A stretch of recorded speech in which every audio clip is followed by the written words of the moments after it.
to the Father. Amen ba yan? Baga, hindi na tayo kailangan pumunta pa sa ibang tao para ilapit tayo sa Ama. Hindi na. Mismong tayo na. Kasi we are ano yung sa baptist natin, yung letter P? Priesthood of the believer. Isa ka ng priest. Isa na tayong mga priesthood. Kaya tayo ay meron ng karapatan na lumapit sa ating Panginoon. Alam naman natin na ang prayer. Nagpe-pray pa po ba tayo? Amen? Alam niyo po, ang pinaka natutunan ko sa prayer, yung mga Koreano. Grabe sila manalangin. Talagang kapag ka nag-pray sila, talagang sa puso nila, tsaka sila, pag nagpe-pray sila, di ba tayo, may mga silent prayer tayo eh. Silent prayer. Sa kanila, hindi silent prayer. Louder prayer. Sasalita sila isa-isa. Sabay-sabay, yun. Kaya parang pagpakikinggan natin, parang sa ating mga Pilipino, parang nakakatawa sa atin. Pero, sa kanila, seryoso yun. At napakahalaga ng panalangin sa kanila. Pag nakita niyo yung mga Koreano, napaka-prayerful nila. Talagang pag nalangin sila sa Panginoon, mahaba sila mag-pray. At, ayun nga po. At ano ba what is the role of prayer in any relationship and fellowship with our Lord Jesus Christ? Ano ba yung role ng panalangin? At yung relasyon natin sa fellowship natin sa Panginoon? At, clear and consistent communication is an important part of any healthy relationship. Alam naman natin, kapag walang komunikasyon, walang pag-uusap, hindi yan nagiging healthy. Di ba sa relasyon? Kapag ang relasyon ay walang communication, walang usapan na nagaganap, hindi mabibuild yung relationship eh. Di ba? Anong mangyayari? Wala lang. Kumbaga, yung ikaw ay naligtas, di ba? Nung tayo ay naligtas, hindi ibig sabihin nung tapos na. Nabuo yung relasyon, pero kailangan meron pa rin komunikasyon na magaganap. Ganun, ayun yung nagagawa ng prayer. Nagkakaroon tayo ng komunikasyon sa Panginoon. At ang Word of God, ang ginagamit naman ng Diyos, ang Word of God, para tayo naman ay kausapin niya. Ang panalangin ay paraan para kausapin natin yung Panginoon. Communication is an important part of any healthy relationship. This are certainly true of our relationship with our Heavenly Father. When we read the Bible, God speaks to us. When we pray, we speak to God. We speak to God. Ibig sabihin, pag tayo ay nananalangin, pagpapakita tayo na kinakausap natin yung Diyos. And number 1, what is prayer? Ano ba yung panalangin? Prayer is our direct communication to God, and it is an important part of spiritual growth. Prayer is talking to God. Sabihin pala, kapag pinagpe-pray natin, yung mga bagay-bagay, yung spiritual growth natin, yung paglapit natin sa Panginoon, yung paglago natin sa Panginoon, pagpapakita pala yan na tayo ay nalalago tayo sa spiritual natin na pamumuhay kapag tayo ay nakikipag-usap sa Panginoon. Kaya nga, yun nga, sabi ko sa inyo, sa relasyon, di ba? Titibay ang relasyon pag merong mga usapan, komunikasyon, at nabibuild nyo yung bawat isa. Pero hindi sa Panginoon. Pag hindi ka nagbabasa ng Bible, hindi mo inaalaw na kausapin ka ng Panginoon. Di ba? Ibig sabihin, gusto mo lang si Lord lang, ikaw lang yung gustong kumausap kay Lord. Baga, nakikinig lang si Lord. Pero tayo, hindi tayo nakikinig sa Diyos. Dapat, maging balance. Nakikinig ka sa Diyos, tapos, nakikinig ang Diyos sa'yo. Para magkaroon ng malalim na relasyon. Di ba sa relationship, Brother Bart? Kapag ang karelasyon mo, hindi mo siya kinausap, ano ang mangyayari? Maaaring mawala yung tinatawag na malalim na relasyon. Di ba? Yung malalim na ugnayan. Sa prayer, ganun din. Kaya nga dapat, inaano natin sa panalangin. Ang panalangin ay napaka-makapangyarihan.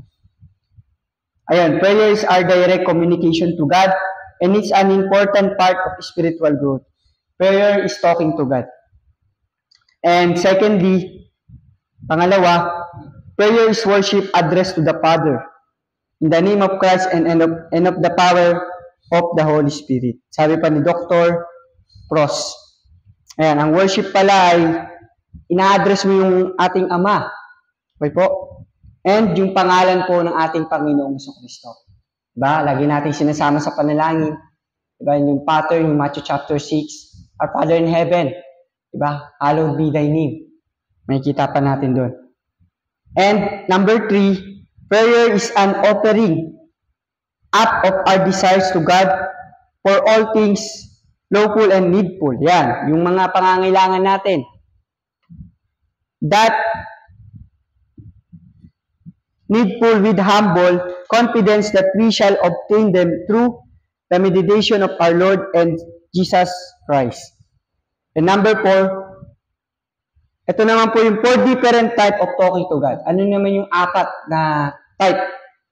O nabi sa Tagalog, bahagi ng pakikipag-usap sa Panginoon. Yung una, alam natin ito yung supplication, yung mga pangangailangan natin. This is an earnest, specific request asking God to supply need that you have. Sabihin, yung mga pangangailangan natin sa Panginoon, kailangan natin yan idaan sa panalangin. Di ba? Yung mga pangangailangan natin, yung mga needs natin.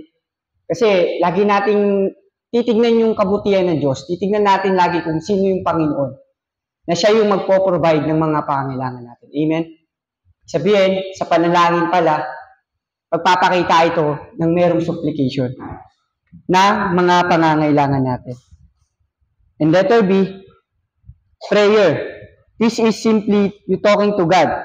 You don't have to be asking for something to speak to the Lord. He wants to hear from you all the time. Ibig sabihin, mga kapatid, kapag hindi tayo nagsasalita sa Panginoon, diba? Walang mangyayari. Kumbaga, mapapansin mo naman kapag wala kang panalangin, parang mahina ka. Okay? Pag hindi ka nagkaroon ng devotion sa Panginoon. Kasi mabobo yung word na devotion kapag meron ng pakikipag-usap sa Diyos at nakikipag-usap ka sa Diyos. Ayun na yung devotion mo.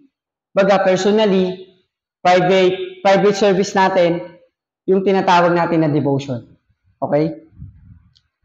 And letter C, intercessories. This is when you pray for others. Ayan, yung hindi lang sa sarili natin. Don't focus on your own needs. Hindi lang yung sa mga pangangailangan natin. Kundi dapat pinagpe-pray din natin yung pangangailangan ng iba. Di ba narinig yun natin yung prayer ni Pastor Bong na yung mga walang trabaho, magkaroon ng trabaho. Yung mga nagsisipaghanap buhay, bigyan ng kalakasan sa paghanap buhay. Kumbaga makikita natin doon na dapat kapag nagpe-pray tayo, hindi lang yung sa pansarili natin. Pag-pray din natin yung mga kapatiran natin, yung mga nalulungkot, yung mga naging broken-hearted, or yung mga may mga problems sa buhay, ipag-pray din natin sila. At yung mga pangangailangan nila. Kaya nga tayo ay isang church, nagtutulungan tayo. Magkaroon tayo ng panalanginan sa bawat isa. Kung meron man, di ba, minsan ang pamilya talaga nag-aaway-away, pero darating din ang punto na magkakapatawaran din tayo. Kasi iisang pamilya tayo. Darating din ang panahon na merong magpapakumbaba sa bawat isa. Kasi iisa tayong pamilya. Amen po? Meaning to say, yung panalangin po natin, kailangan hindi lang siya sa sarili lang natin, yung mga pangangailangan mo lang. Kundi ipag-pray din natin yung mga pangangailangan ng iba. Amen po ba? Ayun po yung intercessory prayer. Yung mga pangangailangan ng iba at yung pangangailangan din ng bansa natin. Diba? Lalo na ngayon, pag-pray natin. Ano bang bagyo ngayon? Pepito? Yun. Bagyong Pepito. Nakita ko sa Facebook Nakalagay dun yung mukha ni Pepito Manaloto Ginagawa na ng kasiyahan. Pero, lakas po ng bagyo. Pag-pray po natin yung bansa natin. Doon yung papasok yung intercessory prayer. Sabihin, pag-pray natin yung bansa natin, pag-pray natin yung lugar natin. Now, sana wag na bumaha dito kasi pag bumaha dito, maglilimas tayo, mahirap. May darating din na kasal, pag-pray din natin, may darating na kasal. Lahat. Diba sa prayer meeting, pinagpe-pray natin ng bawat isa Pinagpe-pray natin yung mga needs ng iba. Hindi lang yung needs mo. Okay? And letter D, giving of thanksgiving or giving of thanks or thanksgiving. This is thanking God for who He is and what He has done for you. Ayan, dapat meron din tayong tinatawag na pagpapasalamat sa mga binibigay na blessing sa atin ng Panginoon. Alam niyo mga kapatid, kung bibilangin niyo yung mga blessing ng Panginoon sa buhay natin, hindi natin mabibilang kasi marami siyang blessing lagi sa atin. Kaya huwag yung sasabihin na hindi sinasagot ng Diyos yung mga panalangin natin. Yung buhay pa lang na ibinibigay sa atin ng Diyos. Blessing na yan. Amen? Blessing na yan na binibigay sa atin ng Panginoon. And, ayan po yung mga types. Different type talking to God. Supplication, prayer, intercessories, and giving of thanks or thanksgiving. Second, who are the subjects of prayer? Sino ba yung subject? Yung pinakang nilalaman. Subject ng panalangin. Number 1, wala po ba dyang slide? Number 1, pray for salvation of the lost people. Yan. Isa yan dapat sa mga pinagpipray natin. Yung mga loved ones natin, mga kapitbahay natin, yung mga katrabaho natin, co-office mate natin, classmate natin, yung mga kamarites natin, sila ay yung iba dyan, mga lost people pa sila. Okay? Ibig sabihin, kailangan din natin sila ipanalangin. Tayo po ba sa prayer list natin, may pinagpipray ba natin yung mga loved ones natin? Lagi ba natin sinasama sa panalangin? Ayan, ipag-pray natin yung mga lost people. Bawa tayo, nagsosoul winning tayo. Pag nag-soul winning tayo is dapat nandun pa rin yung patuloy na panalangin natin sa kanila. Na sana hindi lang sila tumanggap sa Panginoon, kundi magpatuloy sila sa Panginoon. Okay? Di ba nakakatuwa na kapag ang isang bagay na inaalagaan mo ay gumaganda at lumalago. Parang isang halaman na kapag ikaw ay nag-alaga ng isang halaman, nakakatuwa kapag nagkita mo siyang nagbubulaklak, tama? Natutuwa ka. Kapag nagtanim ka ng isang gulay, natutuwa ka kapag nagbubunga eh. Tama? Siyempre, may makakain ka eh. Ganun din. Pag-pray natin yung mga lost people, hindi lang sila maligtas, kundi lumabas sila sa Panginoon. And number 2, pray for those over you in the church. Ito yung tanong ko. Pinagpe-pray niyo po ba ang ating pastor? Pinagpe-pray niyo po ba ang mga preacher? Pinagpe-pray niyo po ba ang mga kapatid natin sa Panginoon? That's the question. Dapat pinagpe-pray talaga natin ang bawat isa. Kahit galit ka sa taong yan, kahit naiinis ka sa kanya, di ba? Kahit alam mong galit ka sa kanya, kahit galit kayo sa bawat isa, pag-pray pa rin natin. Kasi ang simbahan ay nagtuturo. Di ba? Tayo, isa sa simbahan, nandito tayo upang magpanalanginan sa bawat isa. Mababasa pa natin sa 1 Timothy. Basa po tayo ng Bible.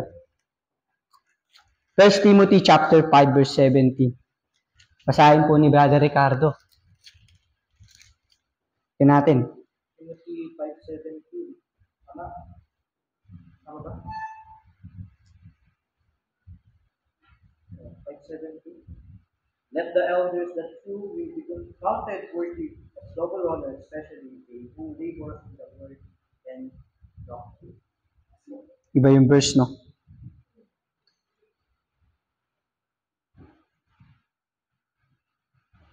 Pero may isang verse dun sa James na kailangan mag-pray tayo ng tinatawag na pray one another. Hanapin ko sa James.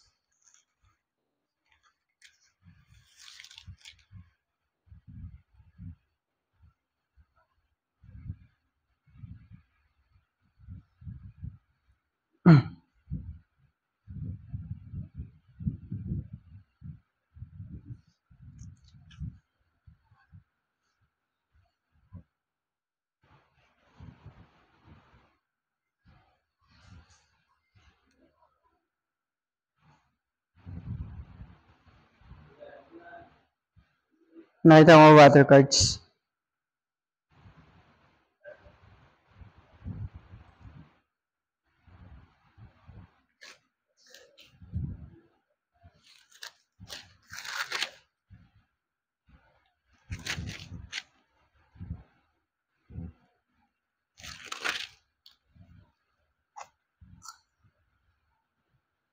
Basta may verse po doon na ipinagpanalangin yung bawat isa na tayong bilang mga anak ng Panginoon, bilang isang church, dapat nagkakaroon tayo ng pagpapanalanginan sa bawat isa.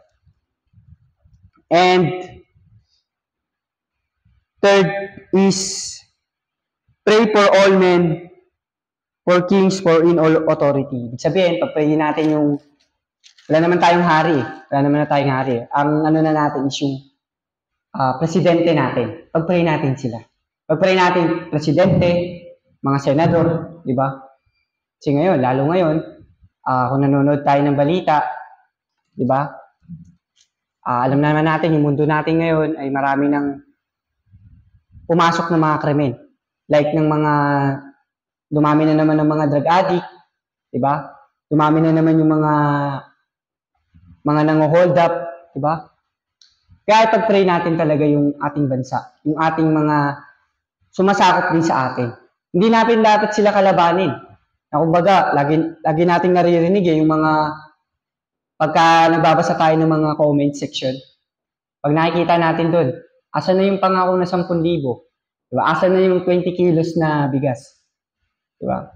Baga, umaasa tayo sa ganun. Hindi na lang natin sila pinapanalangin at tinutulungan. Kaya nga laging sinasabi ni Pastor Bong sa atin, hindi tayo dapat ang kailangan ng gobyerno. Baga tayo yung mag-pray sa kanila, tayo yung mag-ano sa kanila, ipanalangin natin, idaan natin sa panalangin. Lahat ng bagay na dadaan yan sa panalangin, naladaan yan sa prayer. Kaya dapat ipag-pray po natin yung mga yung mga sumasaakop sa atin, yung presidente, lahat. And 1 Timothy chapter 2, nakita natin dyan.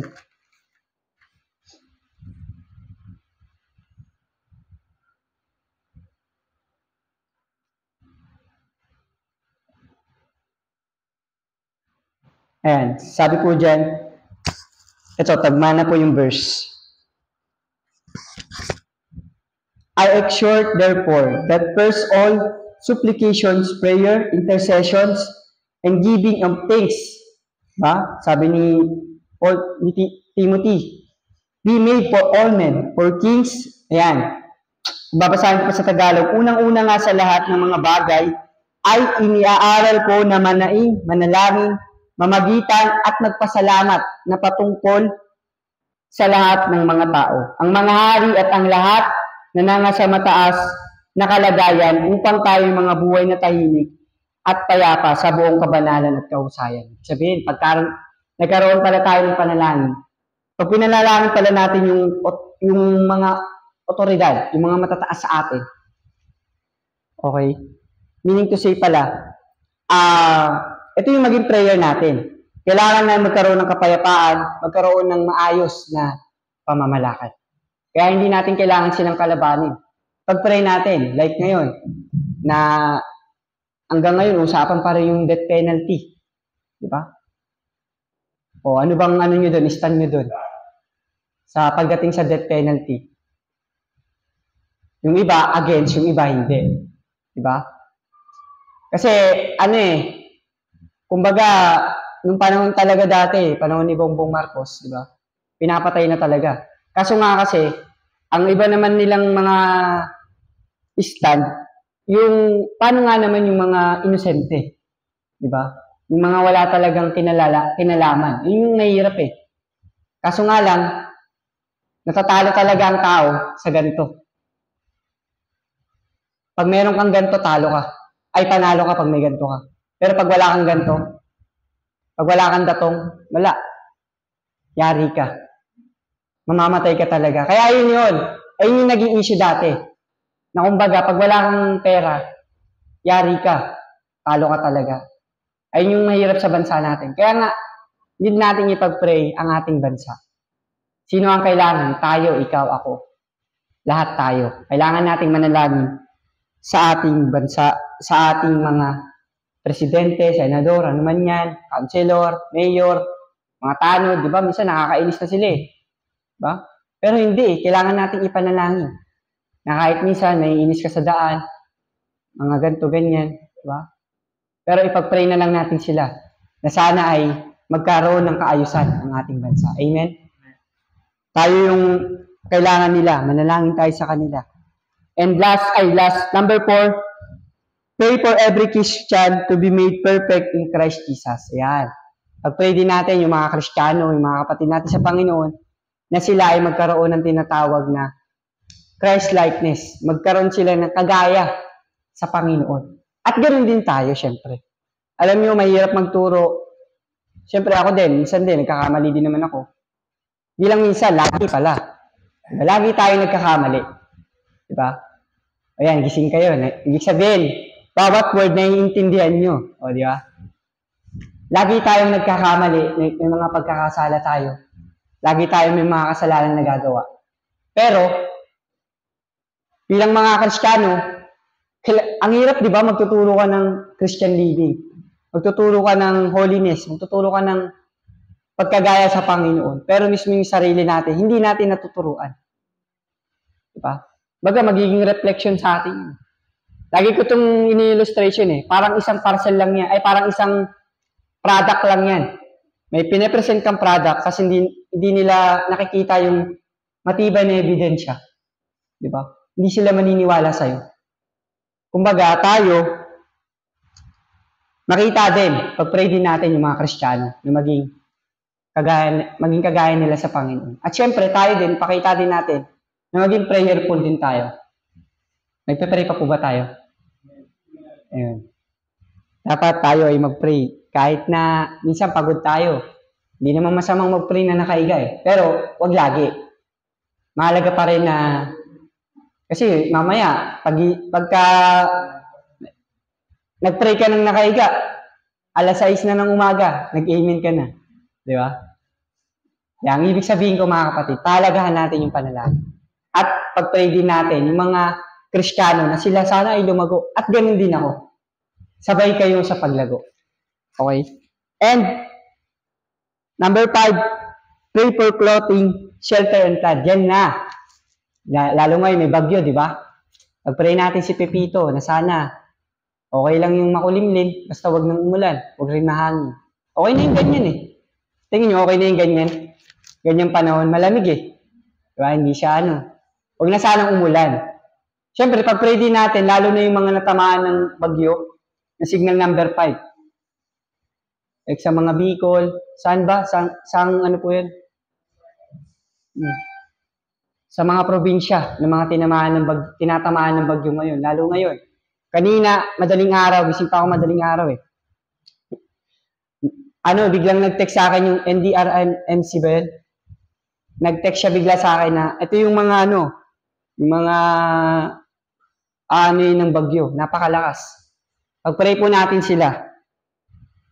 Nawa, provision din sa kanila kapag nasa lanta sila, di ba? I-provide ng Panginoon yung mga pangangailangan nila. And, number 6, ayan, malapit na po tayo matapos. Amen? Sa mga, po ba, kakarating lang.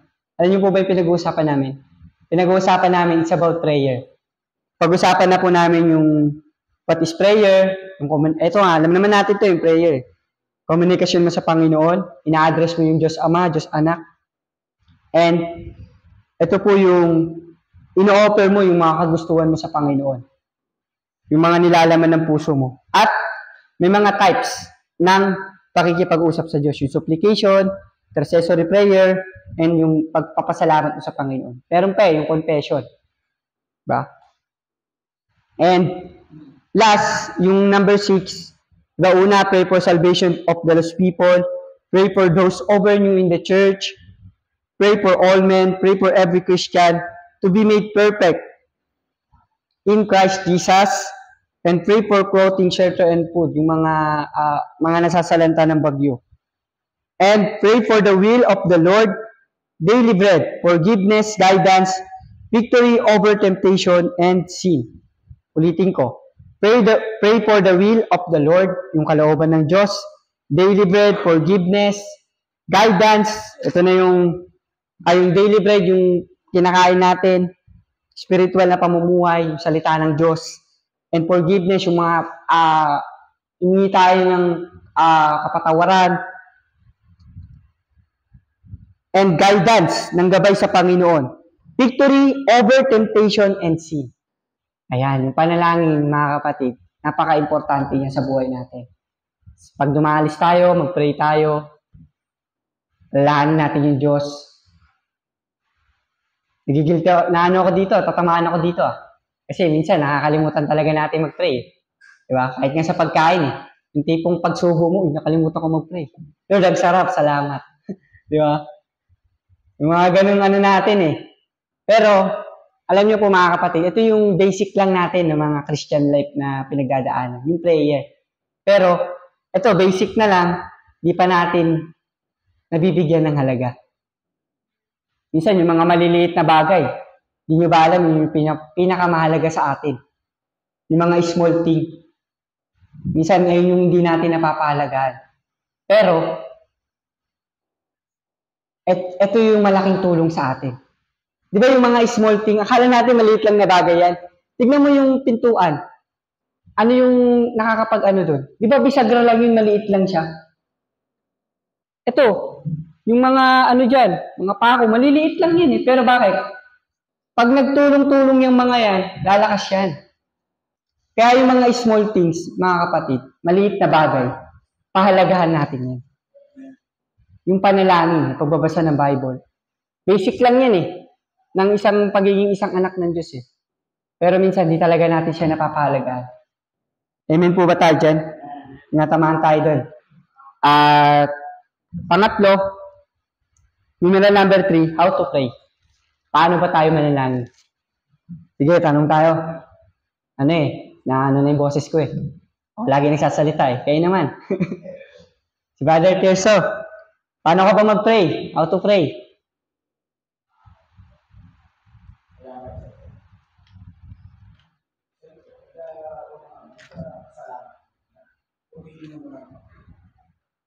Malakas po, medyo mahina po yung ko Di pala medyo.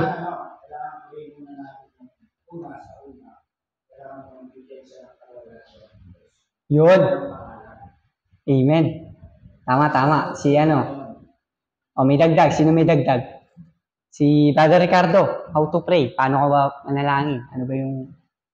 Paano? Una, direct to the Father. Yung mga communities. Direct to the Father. Pray mo muna yung... Siyempre, una, humingi ka muna ng tawad sa mga nagawa mo kasalanan. Yung pangalawang gagawin. Amen. Sumunod is yung pasasalamat mo sa Panginoon sa mga nangyari sa iyo araw na to o yung mga nakarang araw. At yung another is supplication. Sumunod sa Panginoon. Yun. Yan, salamat po. Salamat po sa mga nyo. Isa pa siguro. Sister Joanne, how to pray? Paano ka manalangin? Ano yung attitude mo?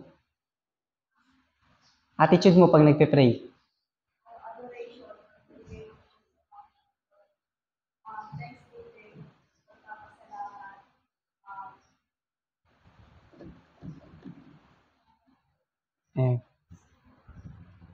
Okay.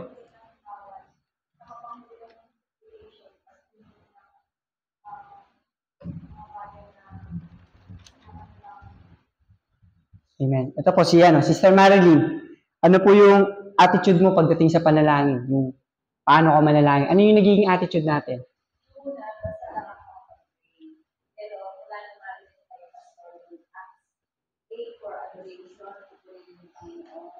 Amen.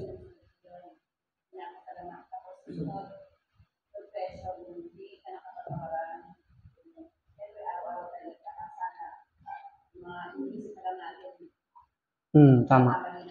Opo.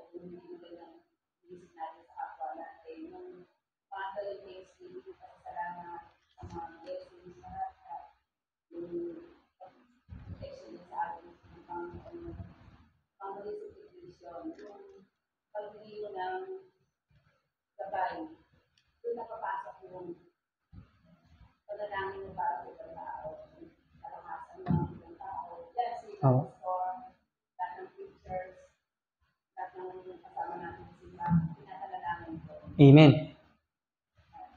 Yun po, salamat po.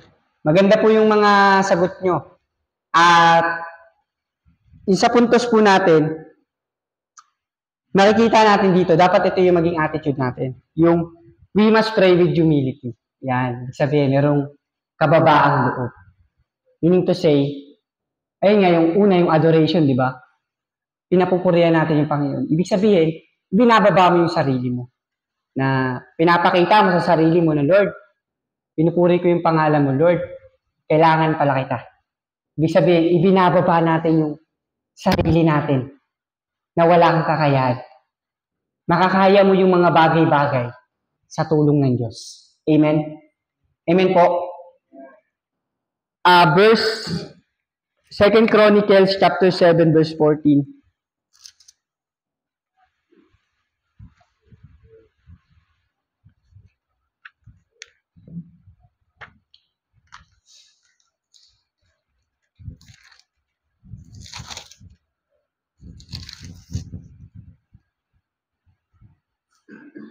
Ayan.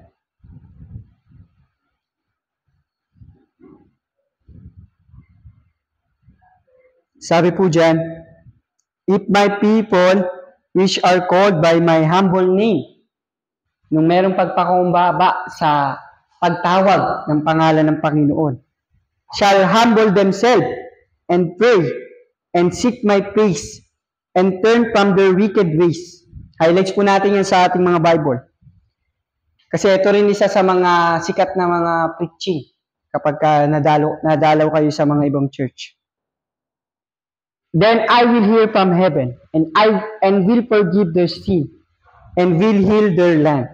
Sa Tagalog pa po, babasahin ko yung verse 13. Kung aking sarahan ang langit ng anupat wag magkaroon ng ulan, o kung aking utusan ng balang, nalamunin ang lupain.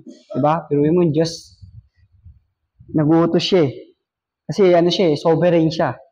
O kung ako'y magsugo ng salot sa gitna ng aking bayan, kung ang aking bayan na tinatawag sa pamamagitan na aking pangalan ay mapagkumbaba at lumalangin, pabiruin mo si Lord, nagbigay siya ng mga gantong circumstances na pinagdadaanan sa buhay. Pero alam naman nila na malalagpasan nila dahil kasama nila yung Diyos. Aking ang didinggin sa langit at ipapatawad ko ang kanilang didinggin sa langit at ipapatawad ko ang kanilang kasalanan at pagagalingin ko ang kanilang lupain. Di ba? Ganun. Sabihin, pagka meron kang pagpapakumbaba sa Panginoon, pagpapakita po yun na inaayos ng Diyos. Ikaw din at yung relasyon mo sa Panginoon. And number 2, we must believe that God rewards faithful intercession. Sabihin, pag nagpe-pray tayo, meron talaga yung ibibigay ang Diyos sa atin. Diba? Minsan, may mga blessing tayo na dumadating sa buhay natin na hindi natin inaasahan. Diba? Na hindi natin iniingi, pero dumadating. Ayun yung mga blessing. And,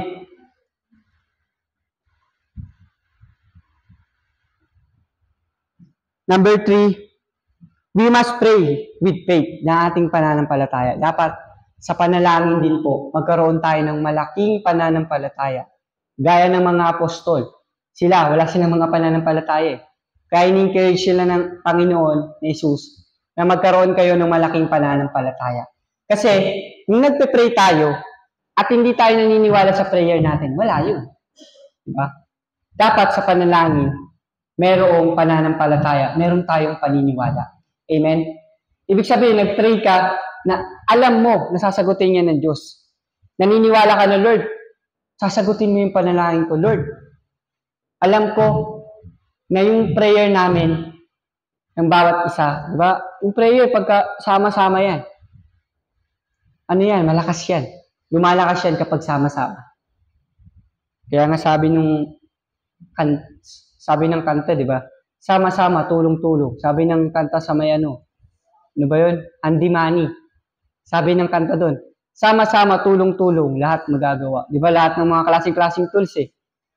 Ganun. Ibig sabihin, lahat ng mga bagay, ng mga prayer, di ba? Masasagot yan sa pagtutulungan sa panalangin. Nang merong tinatawag na pananampalataya. We must pray with faith and we must be persistent in prayer. Ano ba yung persistent sa Tagalog? Search ko.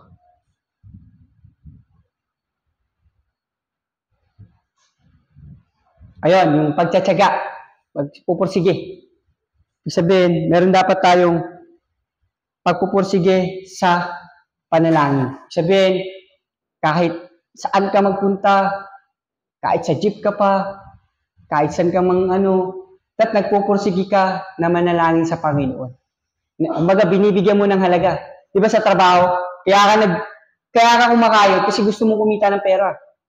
Kaya ka kumakayod kasi gusto mong may pakain ka sa sarili mo at sa mga pamilya mo. Di ba? Meaning to say, nagpupursige ka. Dapat tayo din, sa panalangin, nagpupursige din tayo. Hindi laging tinatamad ka mag-pray. Minsan nakakatamad, pagod ka na. Diba? Ayun kasi yung mga diyan nagsisimula yung tinatawag na paglayo mo sa Panginoon. Mabilis ka nang magalit, di ba? Natamaan na naman ako. Mabilis ka nang uminit ang ulo. Di ba? Pag may naririnig kang something na parang mali, naiinis ka agad. Baka kulang tayo sa prayer. Kulang tayo sa salita ng Diyos. Ganun yun, mga kapatid. Minsan, pagka ora-orada ka, wala kang prayer na maayos, walang gabay ng Diyos sa umaga, ng tanghali, mahihirapan ka. Ayun po. We must be persistent. Magpursige tayo sa panalangin. Merong mga verse dyan, Luke 18:1-8, kung gusto niyo isulat, Luke 18:1-8, and Luke 11:1-30. And last but not the least, numeral number 4, the result. Ano naman yung result o yung kasagutan ng Panginoon sa ating panalangin? God answers our prayer. In Matthew chapter 21 verse 22,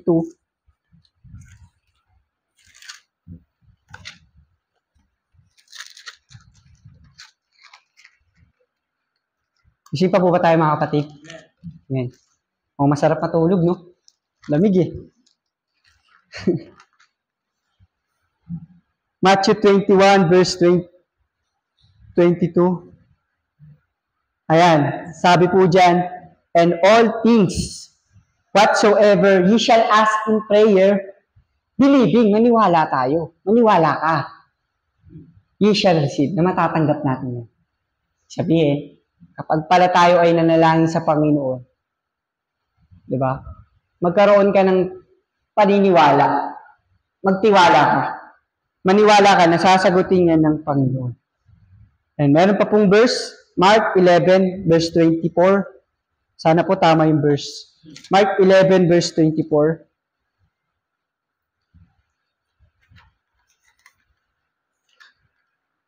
Mark 11 verse 24. Ayan. Ang sabi po dyan, therefore I say unto you, what things soever ye desire, ano yung mga dinidesire natin, when ye pray, kapag tayo ay nananalangin, believe that ye receive. Maniwala ka na matatanggap mo yan. Okay? Receive them, and he shall have them, na magkakaroon tayo niya. Ibig sabihin, sa panalangin, naniniwala ka, nag-pray ka, nanampalataya ka, ibig sabihin nun, maniniwala ka na matatanggap mo. Pero nga, lagi may sagot ang Diyos eh. Tatlo yun. Ano yung Brother Bart? Ano yung tatlong sagot ng Diyos? Yes, no, and wait. Maghintay ka. Diba? Pero, nandun pa din yung naniniwala ka, nananampalataya ka sa Diyos na sasagutin niya ng Diyos. Alam naman natin kapag hindi smooth, diba? Ibig sabihin, hindi yung kalooban ng Diyos. Kapag hindi maganda yung nagiging resulta, parang sa simula pa lang, pangit na. Alam na agad, hindi yun will. Diba, Brother Bart? Hindi kalooban ng Diyos yun. Pero kung nag-work, kung maganda yung smooth, di ba? Kumbaga, ayos yung daan, walang traffic, di ba? Ganun. Smooth. Sabihin, kalooban ng Diyos. Pero pag alam mo namang balance lang, ano lang, baga, okay, magantay ka. Ayun yun. Ganun sumagot ang Panginoon. God answers our prayer. Maniwala tayo. May verse pa po. John chapter 5, verse 15. Malapit na po tayo matapos. Verse 15 po. John chapter 5, verse 15. First John po pala. First John. Sorry. First John chapter 5, verse 15. First John chapter 5, verse 15.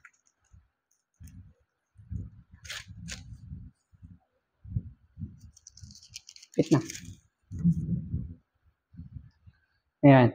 And if we know that He hears us whatsoever we ask, we know that we have the petition that we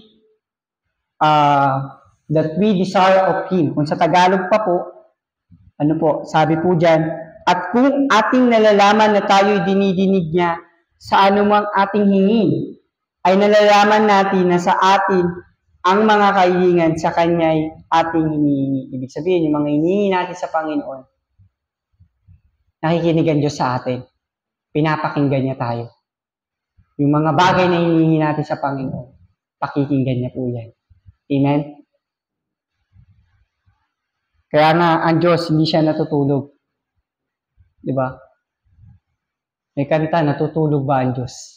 Hindi. Ang Diyos, anytime, anong oras yan, mag-pray ka sa Kanya na nakikinig siya sa'yo. Kahit alauna pa yan, alas 2 pa yan, alas 3 ng madaling araw pa yan, pinapakinggan ng Diyos. Kahit tanghaling tapat pa yan, nakikinig ang Diyos sa'yo. At yung mga panalangin natin ay pakikinggan niya ng Panginoon. However, God does not always answer in the way or timing that we expect. Di ba? Hindi naman laging,